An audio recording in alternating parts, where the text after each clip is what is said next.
السلام عليكم. أهلا بكم من جديد في قناة الزراعة الحديثة. هنتكلم النهاردة عن أسعار الرز الأبيض وأسعار الرز الشعير وأسعار مخلفات الرز وأسعار الذرة المستورد والذرة المحلي وأسعار فول الصويا وأسعار الفول البلدي وأسعار القطن والسمسم. زي ما عودنا حضراتكم هنبدأ بأسعار الذرة. سعر الذرة المستورد الأصفر البرازيلي 13600 جنيه للطن صب أرض المينا. سعر الذرة المستورد الأصفر الأرجنتيني 13600 جنيه للطن صب أرض المينا. سعر الذرة المستورد الأصفر الأوكراني والصربي والأمريكي والبلغاري والروماني والتركي 12400 جنيه للطن صب أرض المينا. الأسعار دي لدى التجار برا المينا بتزيد من 500 ل 600 جنيه في الطن.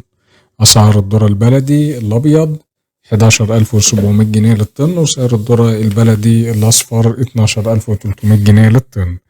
سعر فول الصويا 44% بروتين ثبات في الأسعار، سجل سعر الطن 30000 جنيه صب أرض المينا، وصويا 46% بروتين مستورد 31000 جنيه للطن صب أرض المينا، وصويا 46% بروتين محلي 30000 جنيه للطن.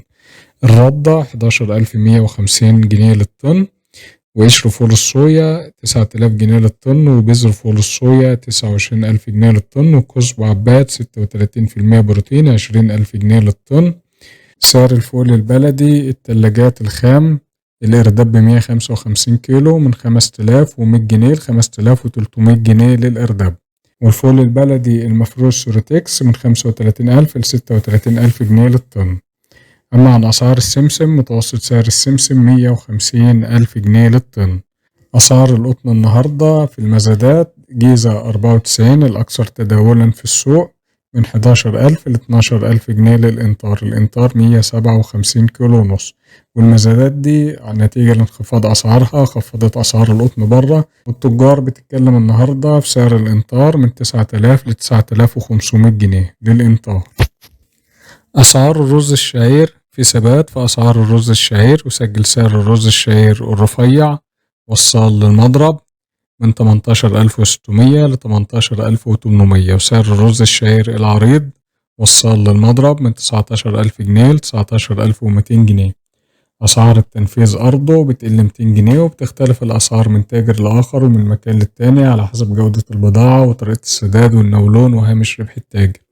سعر الرز الأبيض الرفيع بضاعة كسر من 8 ل 10% غير مخلوطة، زيت وبخار وسوريتكس من 27800 ل 28000 جنيه. والرز الأبيض العريض بضاعة على جودة، زيت وبخار وسوريتكس وكسر من 8 ل 10% من 29000 ل 29200 جنيه.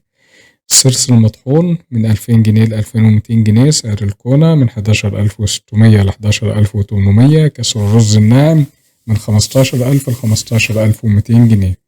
وبكده نكون انتهينا من حلقتنا اليوم، ويا ريت تدعمونا بالاشتراك واللايك وتفعيل زر الجرس، والسلام عليكم ورحمة الله وبركاته.